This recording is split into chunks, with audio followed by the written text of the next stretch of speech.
প্রতিবেশী দুই পরাশক্তি ভারত ও পাকিস্তানের সামরিক হামলা পাল্টা হামলায় উত্তেজনার পারদ এখন যুদ্ধবিরতির ঘোষণায় কিছুটা হলেও কমেছে। তবে বাংলাদেশে অনুপ্রবেশকারীদের সংখ্যা কমছে না, কেউ কেউ বলছে বরং বাড়ছে। আর এই অনুপ্রবেশকারীদের পুশিন করছে ভারতের বিএসএফ, এমন কথাও ভেসে বেড়াচ্ছে সমাজপাতায়। ভারত পাকিস্তান উত্তেজনায় বাংলাদেশ কিছুটা হলেও সমস্যায় পড়বে, এটাই স্বাভাবিক। তবে এবার সমস্যাটা প্রকট হতে পারে বলে ধারণা করছেন কেউ কেউ।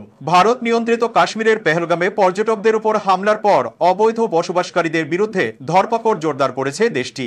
সাঁড়াশি অভিযান চলছে ভারতের প্রধানমন্ত্রী নরেন্দ্র মোদীর জন্মস্থান গুজরাটেও। দিল্লিতেও চলছে অভিযান, বুড়িয়ে দেওয়া হচ্ছে অবৈধ বসতির ঘরবাড়ি। আবার অবৈধ তকমা দিয়ে যাদেরকে আটক করা হচ্ছে তাদের আইনি পদক্ষেপের মুখোমুখি না করে ঠেলে দেওয়া হচ্ছে হাজারো মাইল দূরের বাংলাদেশে, এমন অভিযোগ পাওয়া যাচ্ছে বিভিন্ন সূত্র থেকে।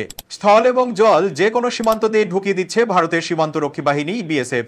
বন জঙ্গলেও ফেলে যাচ্ছে তাদের। বাংলাদেশের ভেতরে না ঢুকলে বিএসএফ তাদের গুলি করার ভয়ও দেখাচ্ছে বলে গুঞ্জন উঠেছে। গত বুধবার শিশুসহ বেশ কয়েকজনকে বাংলাদেশে ছেড়ে দিয়েছে বিএসএফ। কোনো কোনো সূত্র বলছে গুজরাট থেকে প্রথমে তাদের নেওয়া হয় বাংলাদেশের সীমান্তবর্তী এলাকায়, এরপর সেখান থেকে হাঁটিয়ে ও গাড়িতে করে সীমান্ত দিয়ে জোর করে ঠেলে দেওয়া হয় বাংলাদেশের ভেতরে। জানা গেছে এরই মধ্যে খাগড়াছড়ির মাটিরাঙ্গা, শান্তিপুর ও পানছড়ি সীমান্ত দিয়ে শতাধিক ভারতীয়দের ঢুকিয়ে দিয়েছে বিএসএফ। এছাড়াও অসংখ্য মানুষকে বাংলাদেশের সীমানায় ঠেলে দেওয়ার জন্য চেষ্টা করা হচ্ছে বলে জানিয়েছে স্থানীয়রা। কুড়িগ্রামের রৌমারী ও বুড়ঙ্গামারী সীমান্ত এলাকা থেকে 44 জনকে আটক করেছে বিজিবি।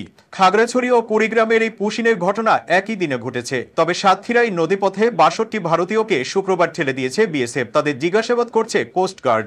অবৈধভাবে কাউকে বাংলাদেশে ঠেলে দেয়া গ্রহণযোগ্য নয় বলে উল্লেখ করেছেন জাতীয় নিরাপত্তা উপদেষ্টা খলিলুর রহমান।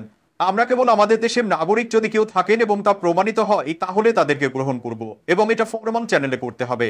এভাবে পুশিন করাটা সঠিক নয়। তিনি আরো বলেন, এমনিতেই 13 লাখের বেশি মিয়ানমারের রোহিঙ্গা নাগরিকের ভার সামলাতে হিমশিম অবস্থা বাংলাদেশের। এখনো প্রায় প্রতিদিনই ঢুকছে রোহিঙ্গা। এরপরও পাকিস্তানের সঙ্গে উত্তেজনার ঝড়ে ধরপাকড়ের মতো তাদের অনেকটা অবৈধভাবে ঠেলে দেওয়া হচ্ছে বাংলাদেশে।